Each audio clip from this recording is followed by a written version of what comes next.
Hello viewers, সবাইকে আসসালামু আলাইকুম। আশা করি তোমরা সকলে ভালো আছো।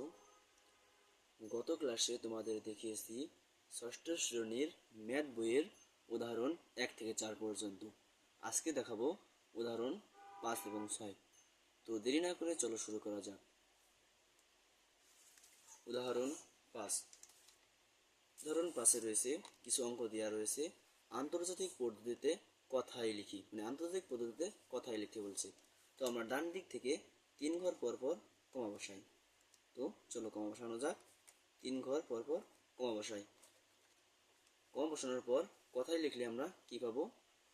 204 বিলিয়ন 340 মিলিয়ন 422,004। কি পেলাম? 204 বিলিয়ন 340 মিলিয়ন 422,004। তো আমি এগুলো আগে থেকেই লিখে রেখেছিলাম সময়টা কম লাগার জন্য। এখন আমরা দেখাবো উদাহরণ 6। তো চলো উদাহরণ 6 দেখানো যাক।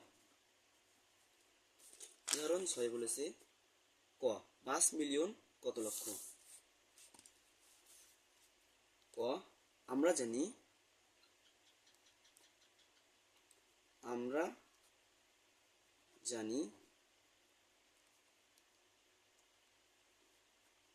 1 মিলিয়ন সমান 10 লক্ষ। অতএব 5 মিলিয়ন কত? তো সোজা অনেক সহজেই বের করতে পারবো। অতএব 5 মিলিয়ন সমান 10 গুণ 5 লক্ষ। 10-এর সাথে 5 গুণ করলেই পেয়ে যাব কত লক্ষ? 10-এর সাথে 5 গুণ করলে হয় 50। অতএব 50 লক্ষ। 1 মিলিয়ন সমান 10 লক্ষ। অতএব 5 মিলিয়ন সমান 50 লক্ষ। খুব সহজেই বের করতে পেরেছি। 5 মিলিয়ন কত লক্ষ? 5 মিলিয়ন সমান 50 লক্ষ। এখন খতে চলে যাই। খতে কি বলেছে?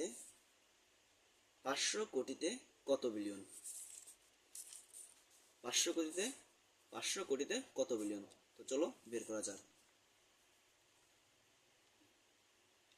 100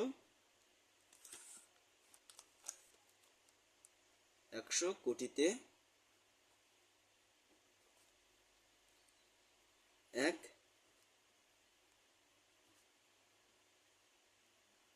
1 বিলিয়ন। আমরা জানি কি? এখানে আমরা জানি